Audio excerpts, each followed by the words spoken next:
우리 기자 여러분들한테 제대로 저희가 정보 제공을 잘 하지도 못하고 있는 것 같고, 또 적절하면 이상하지만 편하게 취재할 수 있는 환경을 못 만들어드려서 죄송하게 생각합니다. 많이 이해해 주시고요. 저희가 부족한 게 많지만 최선을 다하도록 하겠습니다. 네, 준비된 기자회견문을 먼저 낭독하도록 하겠습니다. 자, 이한주 교수님 내려 오시죠. 우리 정책 총괄하고 계시는 우리 가천대 이한주 교수님이십니다. 네, 같이 좀 이한주 교수님이십니다. 네, 가천대. 네. 촛불혁명을 완성하는 대통령이 되겠습니다. 촛불 민심이 바라는 대한민국이 곧 이재명이 만들고자 하는 대한민국입니다. 세월호 진상규명, 백남기 농민 특검, 사드 배치 중단, 국정교과서 폐기, 성과 퇴출제 등 노동계약 중단, 언론장악금지법 처리 등 촛불 공동행동의 6대 긴급현안을 반드시 실현하겠습니다. 6대 긴급현안을 포함한 30대 과제 또한 일부는 이미 저의 공약으로 발표되었고 나머지는 모두 공약에 포함시킬 것입니다. 촛불의 거대한 분노와 열망은 반드시 실현되어야 합니다. 촛불혁명의 완성은 권력자의 교체나 단순한 정권 교체를 넘어 촛불 민심의 열망을 실현하는 진정한 촛불 정권을 만들어내는 것입니다. 약속은 누구나 할 수 있습니다. 그러나 실천은 그가 살아온 삶 그리고 정치적 삶의 역정을 살펴봐야 합니다. 재벌과 부패 권력 등 모든 기득권으로부터 자유로운 유일한 후보, 촛불의 시작부터 마지막까지 촛불의 대의에 초지일관 충실한 저 이재명이야말로 단순한 정권 교체가 아니라 진정한 세상 교체를 이뤄낼 수 있습니다. 무엇보다 야권 연대에 큰 판을 만들고 촛불 연정의 대의를 이뤄낼 수가 있습니다. 촛불 혁명의 완성을 위해 다음과 같이 약속드립니다. 첫째, 정권 교체 후에도 박근혜 게이트에 대한 수사와 처벌을 철저하게 진행하겠습니다.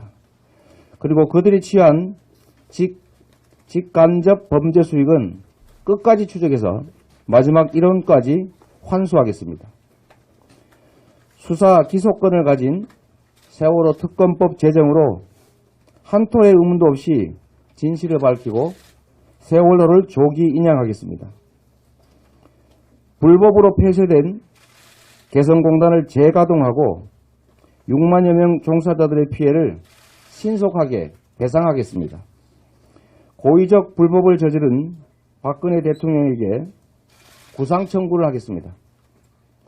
금강산 관광과 이산가족 상봉을 신속히 추진하겠습니다. 넷째, 문화예술인들의 명예를 회복시켜 창의와 자유가 넘치는 매력적인 사회를 만들겠습니다. 인간의 기본권인 양심과 자유, 양심의 자유, 표현의 자유, 그리고 문화예술의 자유를 침해한 블랙리스트는 최악의 범죄 행위입니다. 대다수 문화예술인들은 자신들의 생계를 걸고 자유를 지켜온 자랑스러운 시민들입니다. 이 자리를 빌려 문화예술인들에게 진심으로 존경과 지지의 마음을 보냅니다. 블랙리스트 범죄에 대해서는 한 분 한 분이 받은 피해를 철저히 조사하고 배상하겠습니다. 공권력을 남용한 자들은 형사처벌 외에 민사적 책임까지 물어서 다시는 고의적 인권 침해가 재발하지 않도록 하겠습니다. 문화예술에 대해서는 지원하되 간섭하지 않는다는 원칙을 철저히 지키겠습니다. 다섯 번째, 국민소환, 국민발안제 도입과 국민투표, 주민투표 등의 확대를 통해서 직접 민주주의 제도를 확장하겠습니다. 주권자인 국민의 권리를 확대하겠습니다. 여섯째, 박근혜 정부에서 영업이익 550억 이상인 440개 대기업들이 감면받던 법인세 특혜를 정상화해서 매년 평균 15조 원씩을 환원시키겠습니다. 일곱 번째, 상속 증여세를 철저히 징수해서 불법적인 재산 대물림을 막겠습니다. 여덟 번째, 뉴딜 성장과 공정경제 질서 회복을 위한 재벌체제, 즉 황제경영 해체를 할 수 있도록 공적 연기금이 국민의 입장에서 정상적인 의결권을 행사하도록 하겠습니다. 아홉 번째, 범죄수익환수법, 일명 이재명 대청소법이라고 이름을 저희가 붙였습니다. 범죄 행위로 인한 직접 간접적 범죄 수익을 모두 소급해서 몰수하겠습니다. 그렇게 해서 대한민국을 정경유착의 청정지대로 만들겠습니다. 고의적 범죄 행위에 대해서는 전면적인 징벌배상제 도입으로 범죄로는 축제할 수 없다고 믿어지는 나라를 만들겠습니다. 열 번째, 국가정보의 사적 이용을 감시하고 기록 및 정보를 시민들이 공평하게 이용할 수 있도록 국가기록정보위원회를 신설해 운영하겠습니다. 11번째, 공익을 위해 내부 부정을 제보한 내부 제보자를 철저히 보호하겠습니다. 공익신고자 지원재단 설립, 불이익 처분에 대한 제재 강화 및 징벌배상을 도입합니다. 12번째, 자랑스러운 대한민국 주권자들이 2016년부터 어떻게 뒤틀어진 세상을 바로잡았는지 영원히 기록으로 남기기 위해 청와대에 촛불혁명 기념관을 설치하겠습니다. 촛불시민 여러분과 함께하는 모든 날들이 저에게는 영광이고 축복입니다. 좌고우면하지 않고 초지일관 뚜벅뚜벅 앞으로 나아가겠습니다. 촛불혁명의 완성에 헌신하겠습니다. 감사합니다. 질문 응답하기 전에 잠깐 소개 시간을 갖도록 하겠습니다. 아까 잠깐 말씀드렸지만 아직도 공개 대표가 없는 베일 뒤에 가려져 있는 저희 정책연구단을 이끌고 계신 이한주 가천대 교수님이십니다. 다시 인사드리겠습니다. 힘없고 어려울 때 함께해 주신 귀한 의원들이십니다. 우리 유승희 삼선 의원이십니다. 감사합니다. 우리 기자분들은 원래 박수 못 치니까 참여하는 사람들 박수 열심히 쳐주세요. 그래 분위기가 살지. 네? 네. 그리고 잘 아시는 바와 같이 주빌리 은행을 함께 해왔던 재윤경 비례대표 국회의원이십니다. 네. 수원 8달 지역에서 처음으로 이겨보신 우리 야권 국회의원이십니다. 김영진 국회의원이십니다. 네, 간단한 질문 응답 시간을 갖도록 하겠습니다. 저는 많이 물어보셔도 됩니다. 손을 드시면 마이크를 갖다 드리도록 하겠습니다.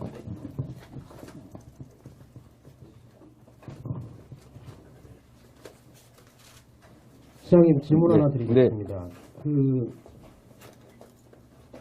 여기 보면 개성공단 재가동에 대한 공약을 지금 말씀하셨는데요. 네. 지금 사실 김정남 피살 때문에 북한에 대한 어떤 국제사회 인식도 좋지 않고 지금 개성공단이 어차피 운영이 된다면 우리 쪽에도 어떤 이익이 있겠지만 북한에도 들어가는 이익이 있단 말입니다. 지금 이런 부분에 대해서 굉장히 좀 민감한 시기인데 그런 부분은 또 어떻게 감안하시고 말씀하신 건지 듣고 싶습니다. 남북 간의 대화와 교류 또 경제협력은 정치와 분리한다 또는 군사와 경제는 분리한다 라고 하는 게 남북 대화의 중요한 원칙입니다. 특히 개성공단은 법적 근거도 없이 대통령이 일방적으로 불법적으로 폐쇄했기 때문에 그야말로 법과 질서를 회복한다는 차원에서도 신속히 원상 회복되는 게 맞습니다. 또 그로 인해서 우리 국민들이 또 개성공단 관련자들이 입은 피해가 너무나 큽니다. 그리고 국제적 신인도에 있어서도 최소한 1국이 국가의 법으로 정한 것은 지킬 것이다 라고 믿고 그야말로 투자하고 또 국가 간 신뢰가 가능해지는데, 국가가 스스로 정한 법까지 그것도 절차도 지키지 않고 일방적으로 어기는 게 일상화되면, 또 그것들이 또 잘못됐을 경우에도 신속하게 복귀되지 않으면 국제적으로 신인도를 갖기가 어렵습니다. 개성공단 문제는 그게 남북교류협력법상 아무런 법적 근거도 없이 불법으로 또 정부의 강권에 의해서 일방적으로 폐쇄됐기 때문에 복구하는 것이 원칙적으로 맞습니다. 그리고 그것이 지금 최근에 현재 상황과 약간 어긋나는 면이 있다고 할지라도 그것조차도 대한민국의 평화와 안정, 또 남북 간의 교류와 소통을 통한 군사적 긴장과 대결의 완화라고 하는 측면에서 필요한 일이기 때문에, 필요한 일은 약간의 상황 변화가 있더라도 한다라는 점에서 저는 오늘 이 얘기를 포함시킨 것이고, 이미 김정남 피살 사건 이전에도 수차례 얘기한 것이기 때문에 정리해서 오늘 말씀드린 겁니다.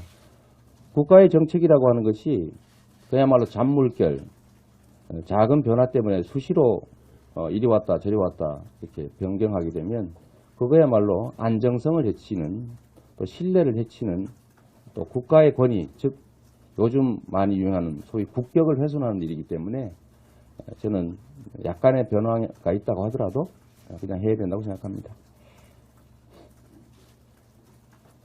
네, 또 혹시 말씀하시죠. 여기 마이크 가죠. 네. 마이크 전달을. 그 법인세나 상속 증여세 철저하게 징수한다고 말씀하셨는데, 그 국회부터 먼저 설득해야 될 걸로 네. 생각이 되는데 그런 보관이 있으신지, 그 다음에 그런 기득권들의 저항이 커서 쉽지 않을 것 같은데 또 이거에 대한 대책이 있으신지 네. 궁금합니다. 우리가 불공정하고 불평등한 나라를 공정하고 평등한 나라로, 그래서 기회가 넘쳐나서 모든 국민이 희망과 꿈을 갖고 살아갈 수 있는 나라, 그리고 국가의 모든 자원과 기회가 제대로 활용되는, 그래서 국가가 발전하는 나라를 만들기 위해서는 이 불평등한 구조, 불공정한 구조로 이익을 보고 있는 세력 또는 사람들의 저항을 넘어서야 합니다. 그 저항을 넘어서지 않고 또 그 저항을 피해서 새로운 나라 만들 수 있다고 하는 것은 그야말로 빈말 허언입니다. 지금 법인세, 우리나라는 제가 말이 좀 길어 미안합니다만 경기 침체를 이겨내기 위해서는 첫째로는 국민들의 가처분 소득이 늘어나서 구매력이 살아나야 합니다. 소위 내수 경기 침체가 이번 경기 침체의 주요 원인 중에 하나이기 때문에 내수 경기를 살려야 하고, 내수 경기를 살리기 위해서는 국민들의 가처분 소득이 늘어나야 하고, 국민들의 가처분 소득을 늘리기 위해서는 그야말로 노동 분배율, 노동자들의 몫을 늘리는 것에 더해서 조세를 통한 재분배, 즉 고액 소득자, 고수익 기업들에 대한 증세와 복지의 확대가 필수적입니다. 그것 없이는 유효 수요를 늘려서 경제를 살릴 수가 없습니다. 그런데 국가의 복지 확대, 즉 국민의 가처분 소득을 늘리는 방법으로는 결국 비정상적으로 낮아진 법인세를 정상화해서 공평과세 원칙으로 최대한 되돌아가야 된다는 겁니다. 당연히 10억 이상, 저희가 계획한 대로 10억 이상 초고소득자 6,000명에게 12% 정도의 증세, 새로운 과세 구간을 만들어내면 2조 4천억 정도가 생겨나고, 10억 이상이 대해서만 했을 때 또 440개 기업으로 추정되는 500억 이상의 법인소득 영업이익자에게 8% 증세를 하면 15조 원이 생겨나게 됩니다.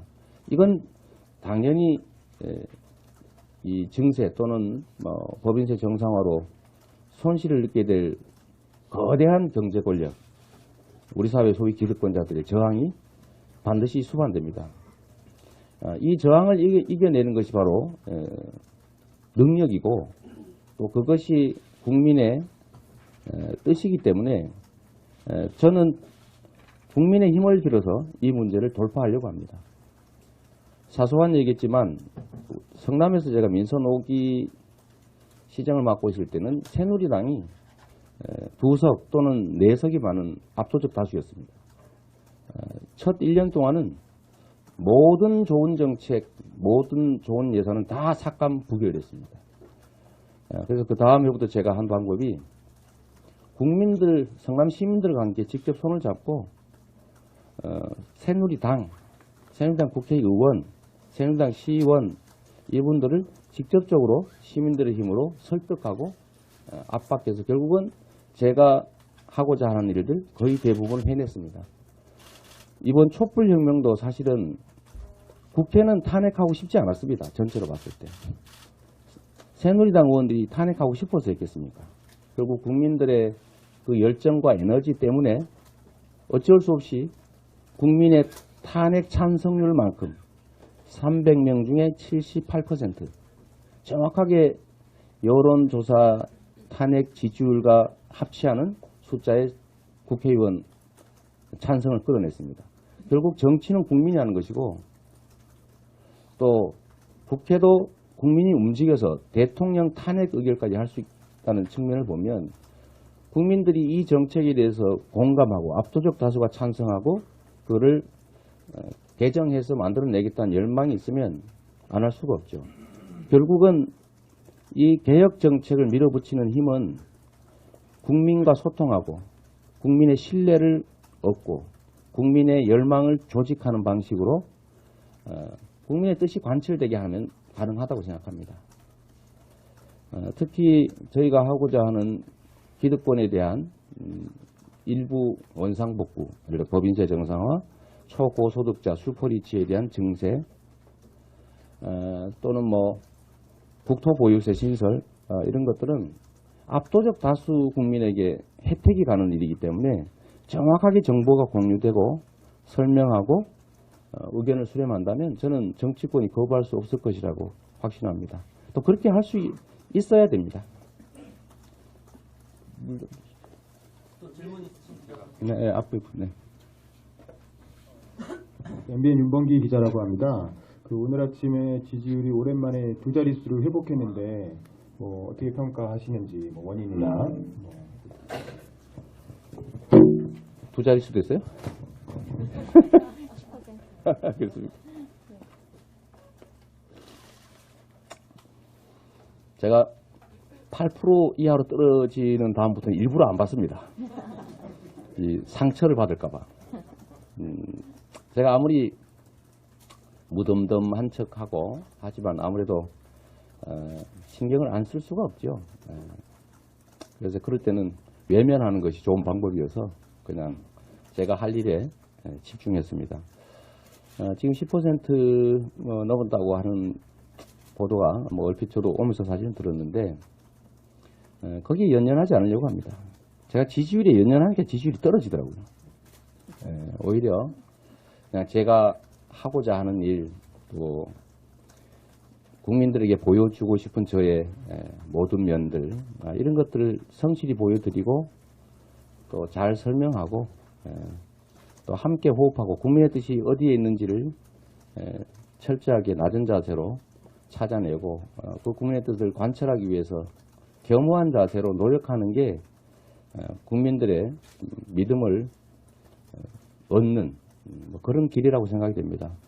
다시 많이 차분해져서 원래 자리로 좀 되돌아온 것 아니냐라는 생각이 들고 앞으로도 낮은 자세로 국민들에게 저를 설명하기 위해서 진정성을 갖고 최선을 다하도록 하겠습니다.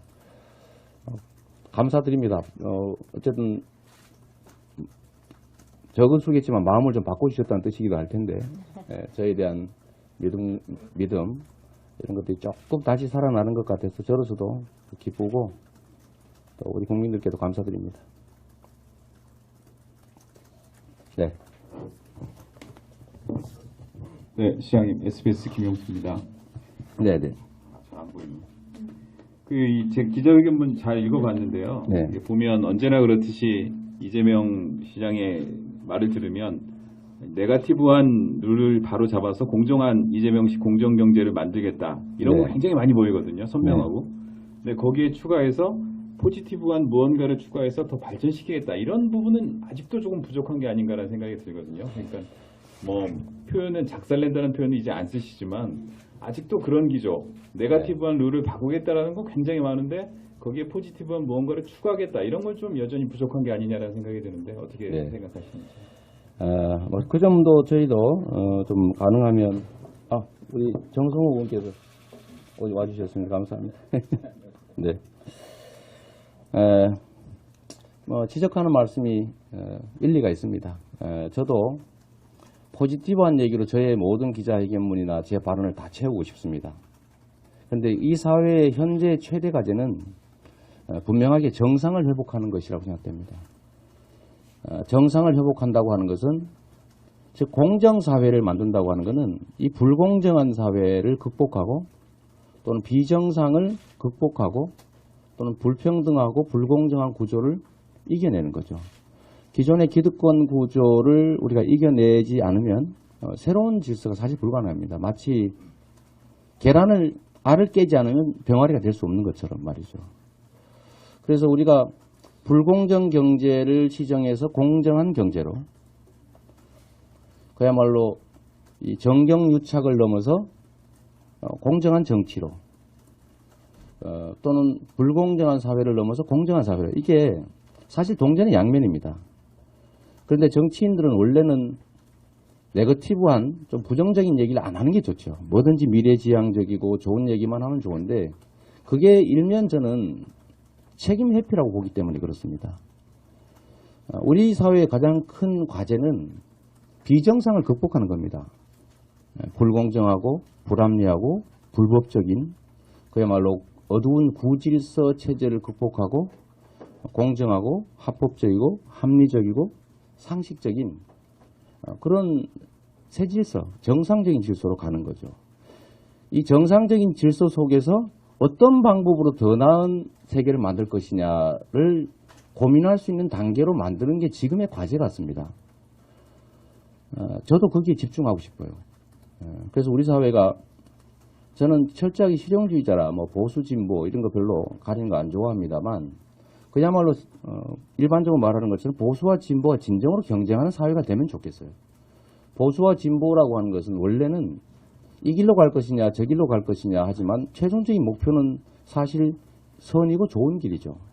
그건 언제든지 타협하고 조정하고 또 뭐 나를 포기하고 수용할 수도 있는 영역의 것인데 불행하게도 지금은 온 국민이 촛불을 들고 길에서 싸워야 할 만큼 비정상이 횡행하고 그야말로 도저히 눈뜨고 볼 수 없는 심각한 정경유착 또는 경제 기득권자들의 횡포 또 정치 부패 세력들의 그야말로 반민주적 행위 이런 것들을 정비하는 것이 주요 과제이기 때문에 그렇습니다. 그래서 저는 부정이 부정으로 끝나는 게 아니라 부정에 정이 붙어 있죠. 그래서 양면으로 저는 이렇게 얘기하는 겁니다. 그래서 앞으로는 좀 순서를 좀 바꾸기로 했어요. 그래서 가능하면 이런 나라를 만들기 위해서 이걸 고쳐야 됩니다. 이렇게.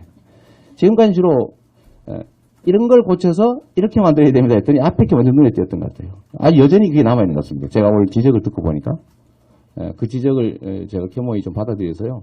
제가 마음먹은 것들을 좀 더 실현하도록 하겠습니다. 앞으로는 이런 사회를 만들기 위해서 이런 부분을 고쳐야 한다. 이렇게. 감사합니다. 네. 오늘 최초 원고에 보면 대연정이라는 표현이 있었는데, 네. 근데 이제 그 표현을 이제 바꿔서 말씀을 하셨는데요. 네. 그 시장님께서 생각하는 촛불 연정의 범위, 방식에 대해서 좀 듣고 싶고요. 네. 그리고 지금 특검 연장안에 대해서 이제 황교안 총리가 입장을 밝히지 않고 있고 그 문제를 이제 지금 국회에서 처리하는 것도 그 당 하나가 반대를 하니까 굉장히 어려워지고 있는 상황인데 이 부분을 촛불 연정을 통해서 어떻게 앞으로 극복해 나가실 건지 좀 답변 부탁드립니다. 촛불 대연정이라고 하면 결국은 이제 야권 연합 정권의 야권 촛불 주도 세력들까지 실질적으로 참여할 수 있는 연합 정권을 만든다. 뭐 그렇게 말씀드릴 수 있겠습니다. 기본적으로는 야권 정치 결사체들, 야권 정당들의 연합 정권이 꼭 필요하고, 그걸 위해서는 공동의 정책을 만들어내고, 또 다음 정권을 만들어내기 위해서 연대하고, 또 그 후에는 집권한 후에는 공통의 목적을 달성하기 위한 이제 공동의 역할들을 분담해서 하게 되겠죠. 여기에 촛불 시민혁명의 주도 세력들이 내용적으로도 또는 형식적으로라도, 형식이라는 건 구체적으로 말하는 겁니다. 실질적으로 또 내용적으로 참여할 수 있게 통로를 열어줘야 된다. 그런 뜻입니다. 또 한 가지 특검 연장 문제에 대해서는 저는 현재 새누리당 무슨 자유당인가로 이름을 바꿨나요? 아직 못 외워서 죄송합니다. 자유한국당. 그냥 자유당으로 부르고 싶은데 이승만 때 생각이 나서 좋은 것 같아요. 자유한국당이 반대를 하니까 아마 그게 국회 선진화법 요건에 미달해서 그런 거겠죠. 결국은 현실적으로 처리하는 방법은 그야말로 국회의장의 직권상정밖에 없습니다. 그렇게 보여지는데, 저는 법이라고 하는 것이 해석을 할 때 그야말로 그 목적에 충실하게 해야 된다고 생각됩니다.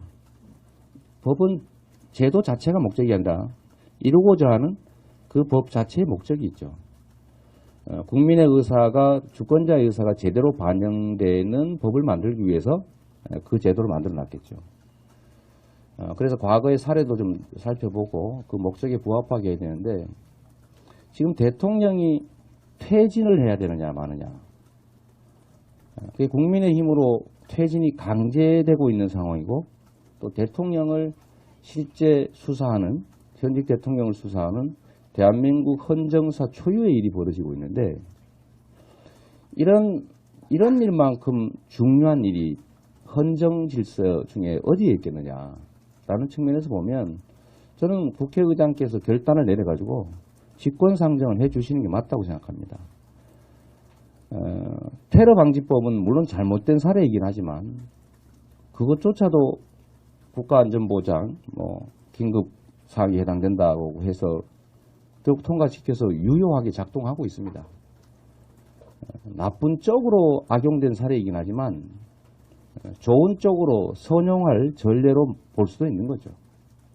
왜 나쁜 사람들만 제도를 악용할 수 있고 좋은, 즉 국민의 뜻에 부합하는 권한을 행사하는 사람들은 그걸 선용하면 안 되는가?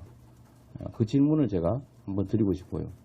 그래서 국회의장님께서 결단을 내서 국민의 뜻을 존중하고, 국회도 국민의 뜻을 받들어서 집행하기 위해 있는 대리기구니까 특검 연장안에 대해서 직권상정하시는 게 그야말로 촛불혁명의 대의에 부합하는 국회의장의 헌법상 의무다, 국민에 대해서 지고 있는 책무다라고 생각합니다.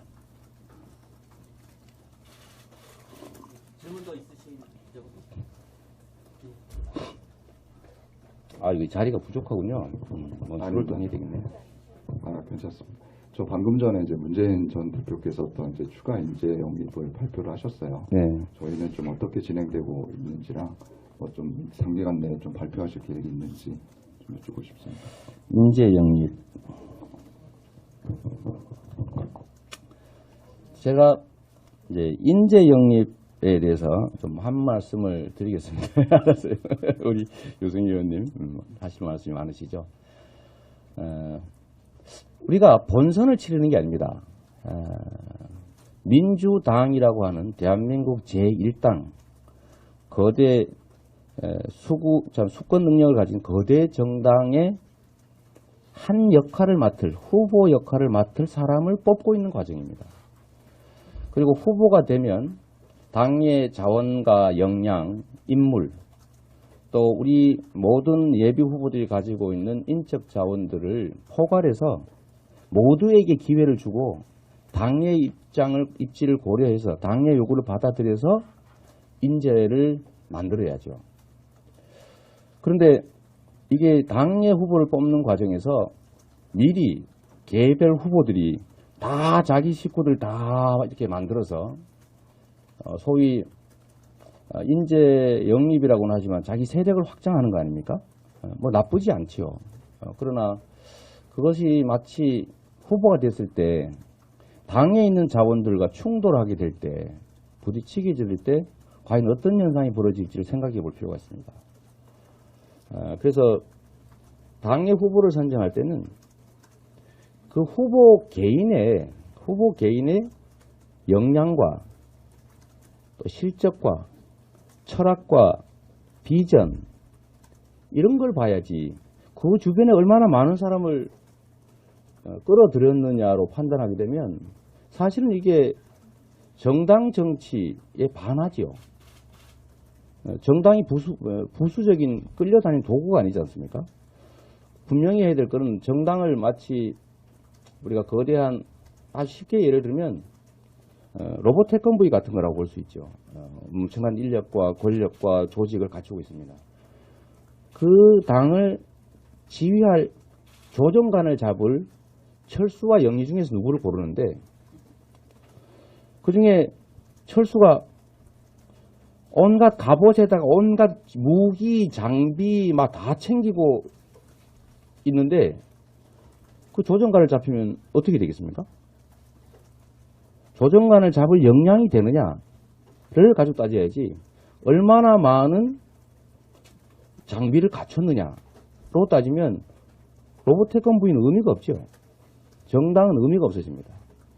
그래서 이거는 각자의 역량, 그 후보의 역량을 보여주고 그걸 보완하는 선 정도의 핵심 참모 그룹 정도를 이렇게 영입하고 하는 것은 필요하겠지만 마치 국가 경영을 총 책임질 집단을 만들어내는 것처럼 소위 당 밖의 당 비슷하게 만들어 놓으면 저는 이게 오히려 나중에 본선 경쟁력의 문제를 야기할 수 있다고 생각됩니다. 물론 저희가 이제 저도 솔직히 개인적으로 많이 영입하고 싶기도 하고 또 한때 지지율이 조금 올라갈 때 많은 분들이 사실은 자원해 주셨어요. 제가 안 받았습니다. 미안하지만. 저도 좋을 때가 있었지 않습니까? 엄청난 많은 수가 저한테 제안했어요. 사실은. 그래서 제가 사양했죠.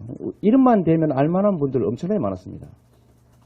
그러나 제가 한 번도 얘기한 일이 없고 제가 그 이유는 후보가 됐을 때 우리 당의 자원과 또 저와 인연 맺지 않은 좋은 인재를 써야 되기 때문에 미리 많이 해놓으면 그 자리를 감당할 수가 없게 되죠. 그래서 저는 인재라는 측면에서는 내 사람이냐, 나와 가까우냐, 나한테 빨리 와서 도와줬느냐 전혀 고려할 수는 없겠지만 그건 정말 극히 일부분이고 나와 다른 영역에 있든 하다못해 상대 진영에 있더라도 역량이 뛰어나고 또 소위 탕평 인사를 하기에 적합한 인사라고 판단이 되면 많이 써야죠. 그러려면 제가 미리 차지하는 영역이 적어야 됩니다. 저는 정치가 이게 일종의 실수 중에 하나라고 생각하는 거죠. 이것도 신화다. 세력이 많으면 훌륭한 후보다. 세력이 많으면 훌륭한 후보가 됩니까? 많이 몰려오면 훌륭한 인물로 바뀝니까?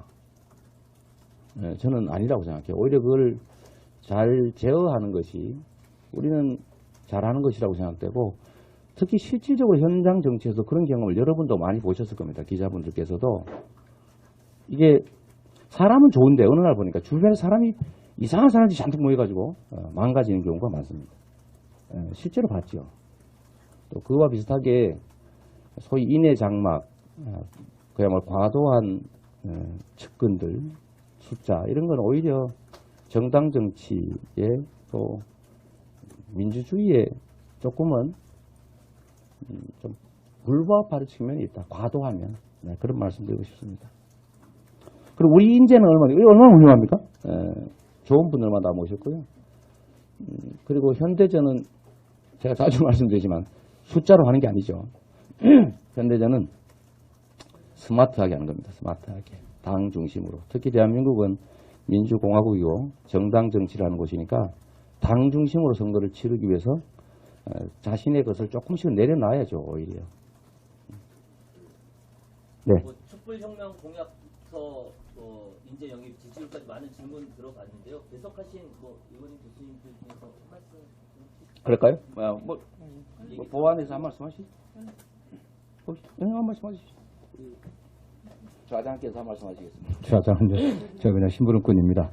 후보께서도 말씀하셨지만은, 국가를 지도할, 아니, 국가를 경영할 대통령 후보 본인의 역량과 자질, 가치와 비전, 이게 가장 중요한 겁니다. 공약도 사실 지금 여러분들이 많이 공약을 내세우지만은 그 공약들, 솔직히 말씀드리면 똑똑한 사람 두세 명이 하루 이틀만 하면 다 만들 수 있는 공약입니다. 다 나와 있는 겁니다. 그러나 그 공약을 과연 어떠한 프로세스를 거쳐갖고 어떻게 실천할 건지, 실천할 의지가 있는지 그 공약을 또는 정책을 확실히 내가 내재화해갖고 나의 것으로 만들어갖고 또 상대 진영과 또 국민들을 설득해갖고 성과를 낼 수 있는지 이런 것들이 중요한 것 같습니다. 우리가 과거 박근혜 대통령 같은 경우도 얼마나 많은 세력, 얼마나 많은 좋은 공약들을 내세웠습니까? 그러나 그 많은 좋은 사람들, 그 많은 공약들 다 어디로 갔습니까? 중요한 게 후보, 대통령 본인의 자질과 능력, 도덕성, 그의 가치입니다. 그런 면에서 지금 우리 당의 그 경선 과정이 매우 부족한 점이 많다고 봅니다. 국민들에게 후보들이 어떠한 능력을 갖고 있는지, 어떠한 가치를 갖고 있는지를 보여줄 수 있는 그런 장들을 빨리 만드는 게 시급합니다. 지금 다 여러분도 아시는 것처럼 대선 선거운동 경선하고 또 사람들 모아갖고 여러 가지 이제 자문 세력을 이렇게 발표하는 그게 다 선거운동이면서 탄핵이 아직 끝나지 않았으니까 토론은 안 된다. 후보 검증은 나중에 하자. 이런 건 잘못된 논리라고 생각하고요. 저는 그런 면에서 빨리 후보들을 갖다 국민들이 직접 비교해갖고 어떤 사람들이 정말 대통령으로서의 자격을 갖추는지 이걸 판단할 수 있게 당에서 빨리 그러한 조치들을 좀 취해야 된다고 좀 생각을 하고 있습니다. 좀 전에 정성호 의원님 말씀하신 데 덧붙이자면 이 탄핵 국면이기 때문에 후보자 간의 직접 토론회가 정말 절실합니다. 우리 당의 경선 주자들이 바로 우리 당의 지금 스피커입니다. 그렇기 때문에 이 탄핵을 더 국민의 촛불 민심에 따라서 확실하게 인용할 수 있는 그런 자신감을 불러일으키고 또 그런 촛불 민심의 열기를 더욱더 모아나가기 위해서라도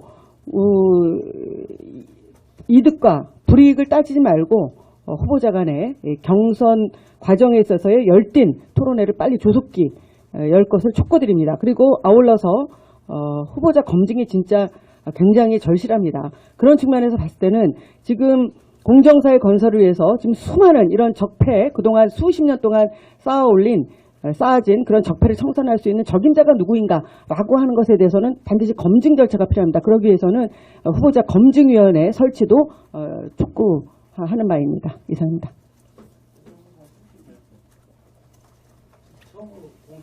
네. 예.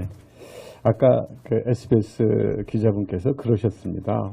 왜 자꾸 네거티브 하느냐, 뭔가 좀 긍정적인 게 없느냐라고 얘기하는데 사실은 저희라고 왜 국가를 앞으로 어떻게 끌어가겠다. 지금 여러분도 아시는 대로 국가가 노란의 위기에 처해 있는데 어떻게 끌어가겠다 하는 게 왜 없겠습니까?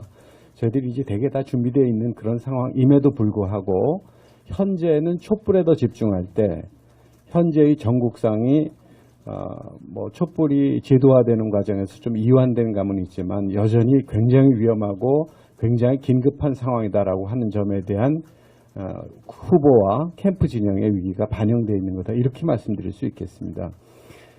이게 좀 진정이 되고 이게 이제 전 진실로 안정이 되어진다라는 느껴지는 순간 저희들은 지금까지 이렇게 이제 적폐를 청산했으므로 앞으로는 이러이러한 정책으로 나아갈 것이다라고 하는 것을 기분 좋게 상쾌하게 아마 후보께서 말할 수 있지 않을까 이렇게 생각합니다. 감사합니다. 네, 이제 그만 제 의원님 한 말씀 하시면 네, 감사합니다. 정리삼아 한 말씀드리면 우리 정책연구진들은 조만간 우리 구성이나 이런 한 발표 한번 하시겠죠? 네, 한번 하시게 될 테고요. 그때 봐주시고 정책 준비의 세밀함이나 뭐 이런 거는 제가 자부합니다. 대한민국 최고의 또 신원을 밝힐 수 없는 분들이 많이 도와주고 계세요, 사실은. 뭐 이런 말씀드리기 좀 그렇지만 공개하지 말아야 될 그런 요구를 조건으로 그냥 도와만 주시는 분들이 워낙 숫자들도 많고 해서 공약의 세밀함이나 또 실현성 이런 것들은 뭐 타의 추종을 불허한다고 자부합니다. 그리고 우리 표현의 방식이 좀 그래서 그렇지 뭐 미래 전략이 가는 얘기도 다 사실 포함되어 있습니다. 순서를 좀 바꾸는 바람에 또 강조점을 과거 청산에 좀 많이 찍다 보니까 그렇게 됐으니까요. 촛불혁명이 지나가면 그야말로 다시 정상적으로 미래를 향해 질주하는 그런 모습들을 보여드릴 수 있을 것 같습니다. 네, 저도 한 말씀 꼭 드리면 국민들은 자신들이 낸 세금으로 운영되고 있는 자신들이 대표하는 정당이 어떤 후보를 내는가에 대해서 자세하게 보고 듣고 만져보고 선택할 권리가 있습니다. 그런데 지금처럼 누구는 백화점 쇼윈도우 가장 좋은 자리에 아주 아름답게 포장된 상태로 전시되어 있고 누구는 저기 뒤에 물건 창고에 갇혀 있으면서 그야말로 찌라시라고 하나요? 그런데 사진 하나 찍혀서 돌아다니고 있는 그런 상태라고 할 수 있는데 이제 국민들이 실제로 구매를 결정해야 될 단계가 다가오고 또 시간도 많지 않기 때문에 저는 우리 국민들에게 그 우리가 팔아야 될 또는 국민들이 선택할 대상에 대해서 직접적으로 눈앞에 제시하고 판단하고 고를 수 있는 기회를 주는 게 의무라고 생각합니다. 지금처럼 선거운동 다른 건 다 하면서 다른 건 다 하고 뭐 정책 발표도 하고 하는데 토론은 안 된다. 그건 국민에 대한 예의가 아니다. 그리고 이게 또 다른 깜깜이 선거를 만들 수 있다. 우리가 이 깜깜이 선거 또 검증 없는 선거를 통해서 얼마나 큰 피해를 입었습니까? 제가 뭐 더 낫다는 얘기는 아니고 그 깜깜이 선거의 가능성 이런 것들을 없애기 위해서라도 많은 또 빠른 시간 내에 그냥 원고지 써와서 읽는 이런 토론이 아니라 그가 무슨 생각을 하고 있는지 불의의 질문에 대해서 어떻게 답하는 사람인지 한 국가를 운명을 결정할 사람이 누군가를 가리는데 미리 질문 써주지 않으면 말할 수 없는 상황일지도 혹시 모르는 사람이 있을 수도 있지 않습니까? 그래서 그게 저일 수도 있습니다. 혹시도 오해해가지고 누굴 그랬다고 하지 말아주시고 그래서 국민들이 선택할 수 있는 기회를 꼭 주셔야 된다. 그건 의무다라는 말씀을 꼭 한번 드리고 싶습니다. 당장 오늘 밤 내일이라도 시작하는 게 좋지 않을까 싶어요. 안 해야 될 이유가 없지 않습니까? 우리 언론인 여러분들께서 좀 많이 불러서 초청 토론회도 좀 열어주시고 안 오면 안 오는 대로 오는 사람만 가지고도 좀 할 수 있게 그렇게 좀 해주십시오. 원래 옛날에는 그렇게 했던 것 같은데 국민들이 선택할 기회를 좀 줬으면 좋겠다 말씀으로 마치겠습니다. 감사합니다. 네.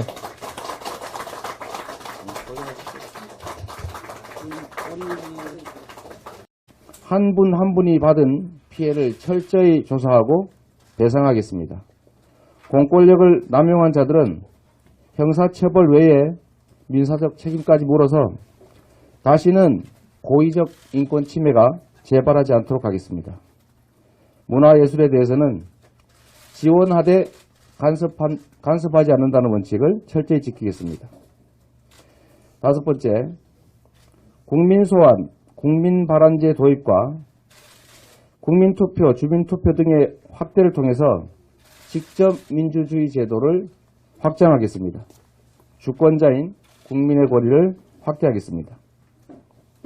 여섯째, 박근혜 정부에서 영업이익 550억 이상인 440개 대기업들이 감면받던 법인세 특혜를 정상화해서 매년 평균 15조 원씩을 환원시키겠습니다. 7번째, 상속 증여세를 철저히 징수해서 불법적인 재산 대물림을 막겠습니다. 8번째, 뉴딜 성장과 공정경제 질서 회복을 위한 재벌체제, 즉 황제경영 해체를 할 수 있도록 공적 연기금이 국민의 입장에서 정상적인 의결권을 행사하도록 하겠습니다. 9번째, 범죄수익환수법, 일명 이재명 대청소법이라고 이름을 저희가 붙였습니다.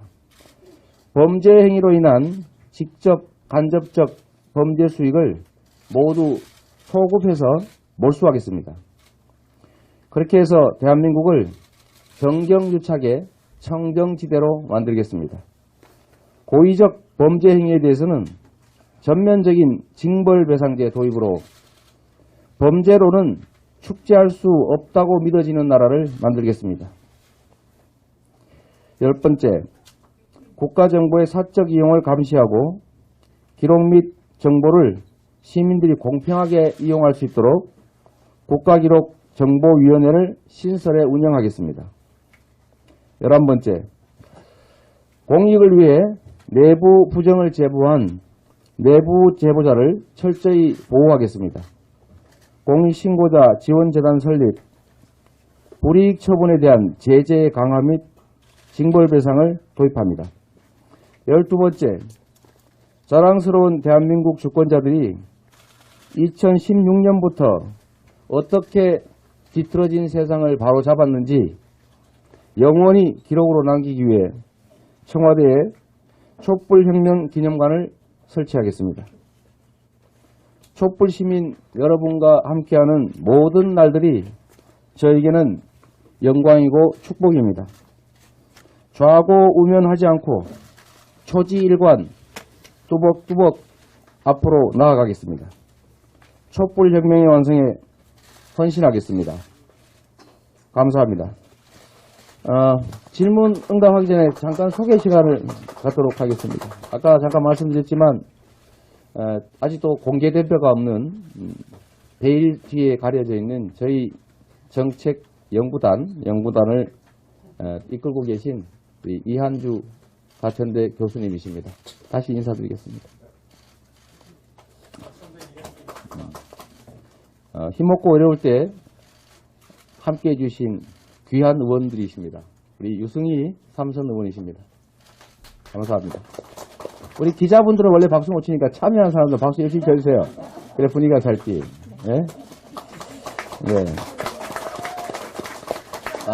그리고 잘 아시는 바와 같이 주빌리 은행을 함께 해왔던 재윤경 비례대표 국회의원이십니다.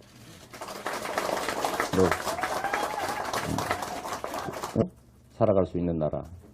그리고 국가의 모든 자원과 기회가 제대로 활용되는, 그래서 국가가 발전하는 나라를 만들기 위해서는 이 불평등한 구조, 불공정한 구조로 이익을 보고 있는 세력 또는 사람들의 저항을 넘어서야 합니다. 그 저항을 넘어서지 않고 또 그 저항을 피해서 새로운 나라 만들 수 있다고 하는 것은 그야말로 빈말 허언입니다. 지금 법인세, 우리나라는 제가 말이 좀 길어 미안합니다만 경기 침체를 이겨내기 위해서는 첫째로는 국민들의 가처분 소득이 늘어나서 구매력이 살아나야 합니다. 소위 내수 경기 침체가 이번 경기 침체의 주요 원인 중에 하나이기 때문에 내수 경기를 살려야 하고, 내수 경기를 살리기 위해서는 국민들의 가처분 소득이 늘어나야 하고, 국민들의 가처분 소득을 늘리기 위해서는 그야말로 노동 분배율, 노동자들의 몫을 늘리는 것에 더해서 조세를 통한 재분배, 즉 고액 소득자, 고수익 기업들에 대한 증세와 복지의 확대가 필수적입니다. 그것 없이는 유효 수요를 늘려서 경제를 살릴 수가 없습니다. 그런데 국가의 복지 확대, 즉 국민의 가처분 소득을 늘리는 방법으로는 결국 비정상적으로 낮아진 법인세를 정상화해서 공평과세 원칙으로 최대한 되돌아가야 된다는 겁니다. 당연히 10억 이상, 저희가 계획한 대로 10억 이상 초고소득자 6,000명에게 12% 정도의 증세, 새로운 과세 구간을 만들어내면 2조 4천억 정도가 생겨나고 10억 이상이 대해서만 했을 때 또 440개 기업으로 추정되는 500억 이상의 법인소득 영업이익자에게 8% 증세를 하면 15조 원이 생겨나게 됩니다. 이건 당연히 이 증세 또는 법인세 정상화로 손실을 입게 될 거대한 경제 권력, 우리 사회 소위 기득권자들의 저항이 반드시 수반됩니다. 이 저항을 이겨내는 것이 바로 능력이고 또 그것이 국민의 뜻이기 때문에 저는 국민의 힘을 빌어서 이 문제를 돌파하려고 합니다. 사소한 얘기겠지만 성남에서 제가 민선 5기 시장을 맡고 있을 때는 새누리당이 2석 또는 4석이 많은 압도적 다수였습니다. 첫 1년 동안은 모든 좋은 정책, 모든 좋은 예산은 다 삭감 부결됐습니다. 그래서 그 다음 해부터 제가 한 방법이 국민들, 성남 시민들과 함께 직접 손을 잡고 새누리당 국회의원, 새누리당 시의원 이분들을 직접적으로 시민들의 힘으로 설득하고 압박해서 결국은 제가 하고자 하는 일들 거의 대부분 해냈습니다. 이번 촛불혁명도 사실은 국회는 탄핵하고 싶지 않았습니다. 전체로 봤을 때. 새누리당 의원들이 탄핵하고 싶어서 했겠습니까? 결국 국민들의 그 열정과 에너지 때문에 어쩔 수 없이 국민의 탄핵 찬성률만큼 300명 중에 78% 정확하게 여론조사 탄핵 지지율과 합치하는 숫자의 국회의원 찬성을 끌어냈습니다. 결국 정치는 국민이 하는 것이고 또 국회도 국민이 움직여서 대통령 탄핵 의결까지 할 수 있다는 측면을 보면 국민들이 이 정책에 대해서 공감하고 압도적 다수가 찬성하고 그거를 개정해서 만들어내겠다는 열망이 있으면 안 할 수가 없죠. 결국은 이 개혁 정책을 밀어붙이는 힘은 국민과 소통하고 국민의 신뢰를 얻고 국민의 열망을 조직하는 방식으로 국민의 뜻이 관철되게 하면 가능하다고 생각합니다. 수원 8달 지역에서 처음으로 이겨보신 우리 야권 국회의원이십니다. 김영진 국회의원이십니다. 네, 간단한 질문 응답 시간을 갖도록 하겠습니다. 저는 많이 물어보셔도 됩니다. 손을 드시면 마이크를 갖다 드리도록 하겠습니다.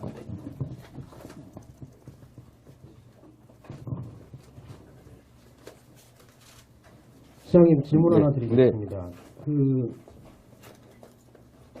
여기 보면 개성공단 재가동에 대한 공약을 지금 말씀하셨는데요. 네. 지금 사실 김정남 피살 때문에 북한에 대한 어떤 국제사회 인식도 좋지 않고 지금 개성공단이 어차피 운영이 된다면 우리 쪽에도 어떤 이익이 있겠지만 북한에도 들어가는 이익이 있단 말입니다. 지금 이런 부분에 대해서 굉장히 좀 민감한 시기인데 그런 부분은 또 어떻게 감안하시고 말씀하신 건지 듣고 싶습니다. 남북 간의 대화와 교류 또 경제협력은 정치와 분리한다 또는 군사와 경제는 분리한다라고 하는 게 남북 대화의 중요한 원칙입니다. 특히 개성공단은 법적 근거도 없이 대통령이 일방적으로 불법적으로 폐쇄했기 때문에 그야말로 법과 질서를 회복한다는 차원에서도 신속히 원상 회복되는 게 맞습니다.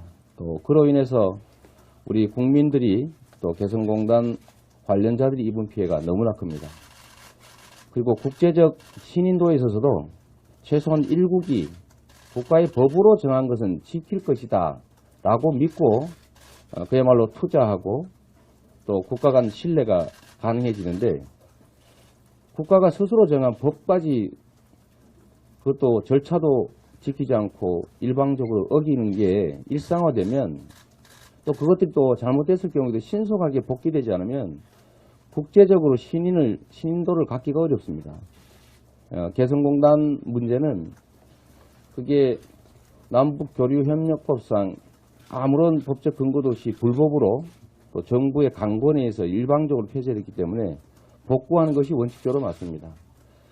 그리고 그것이 지금 최근에 현재 상황과 약간 어긋나는 면이 있다고 할지라도 그것조차도 대한민국의 평화와 안정 또 남북 간의 교류와 소통을 통한 군사적 긴장과 대결의 완화라고 하는 측면에서 필요한 일이기 때문에 필요한 일은 약간의 상황 변화가 있더라도 한다라는 점에서 저는 오늘 이 얘기를 포함시킨 것이고 이미 김정남 피살 사건 이전에도 수차례 얘기한 것이기 때문에 정리해서 오늘 말씀드린 겁니다.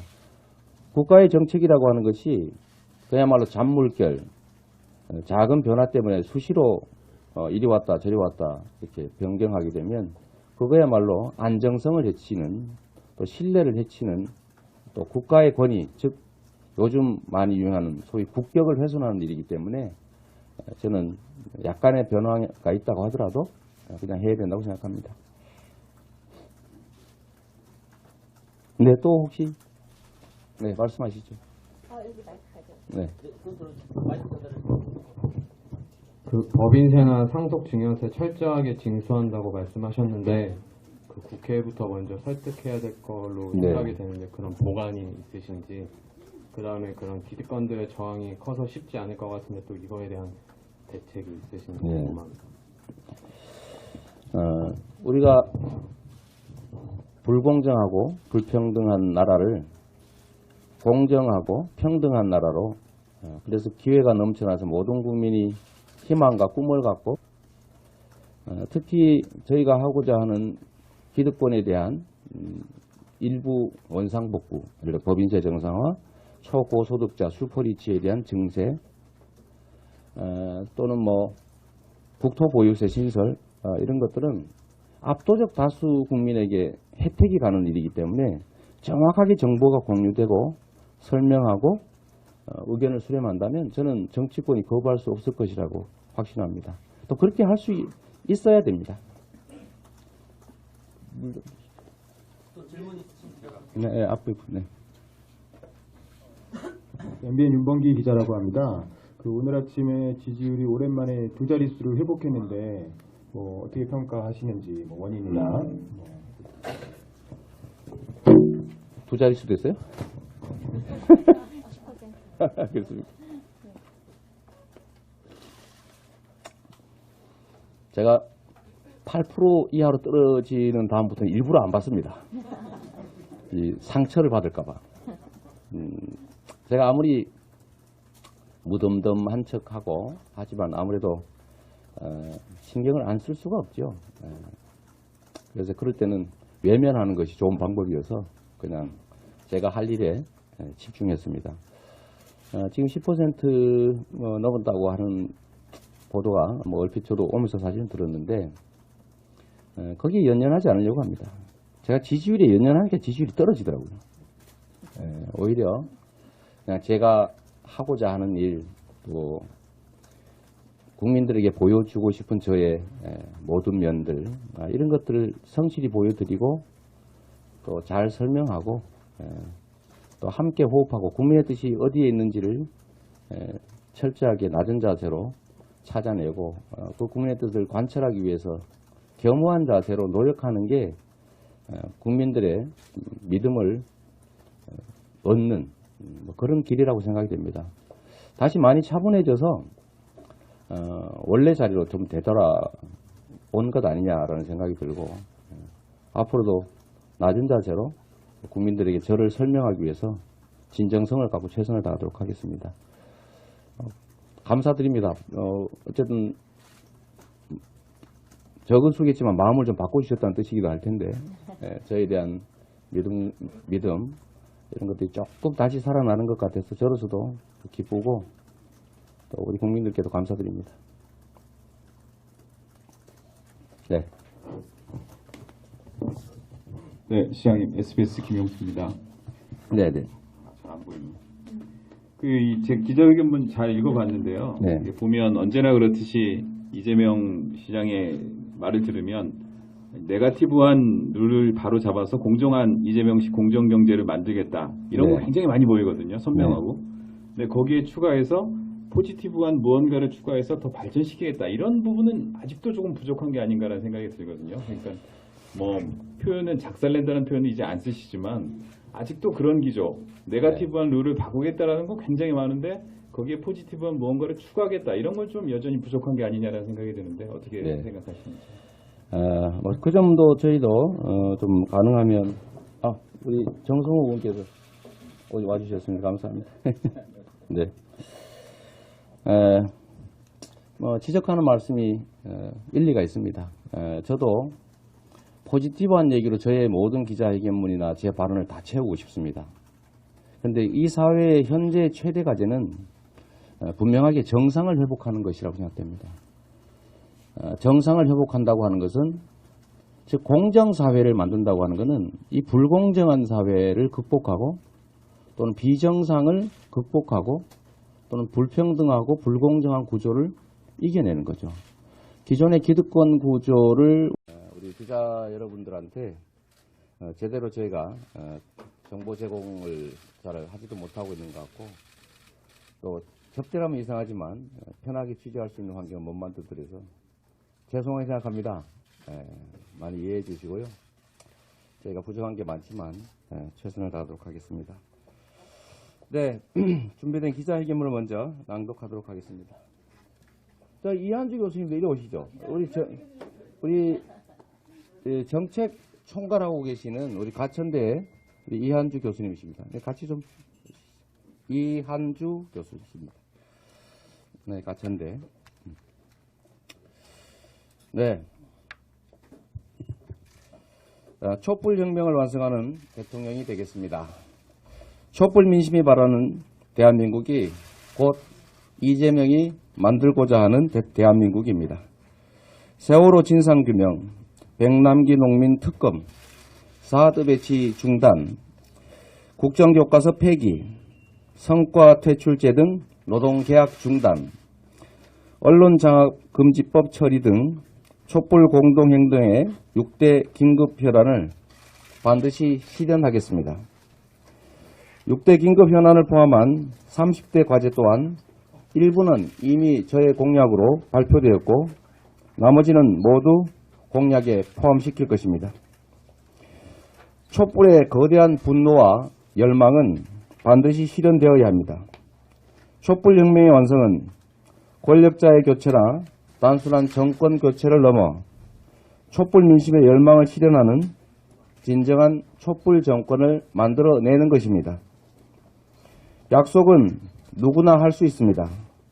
그러나 실천은 그가 살아온 삶 그리고 정치적 삶의 역정을 살펴봐야 합니다. 재벌과 부패 권력 등 모든 기득권으로부터 자유로운 유일한 후보, 촛불의 시작부터 마지막까지 촛불의 대의에 초지일관 충실한 저 이재명이야말로 단순한 정권 교체가 아니라 진정한 세상 교체를 이뤄낼 수 있습니다. 무엇보다 야권 연대의 큰 판을 만들고 촛불 연정의 대의를 이뤄낼 수가 있습니다. 촛불 혁명의 완성을 위해 다음과 같이 약속드립니다. 첫째, 정권 교체 후에도 박근혜 게이트에 대한 수사와 처벌을 철저하게 진행하겠습니다. 그리고 그들이 취한 직간접 범죄 수익은 끝까지 추적해서 마지막 1원까지 환수하겠습니다. 수사 기소권을 가진 세월호 특검법 제정으로 한 토의 의문도 없이 진실을 밝히고 세월호를 조기 인양하겠습니다. 불법으로 폐쇄된 개성공단을 재가동하고 6만여 명 종사자들의 피해를 신속하게 배상하겠습니다. 고의적 불법을 저지른 박근혜 대통령에게 구상 청구를 하겠습니다. 금강산 관광과 이산가족 상봉을 신속히 추진하겠습니다.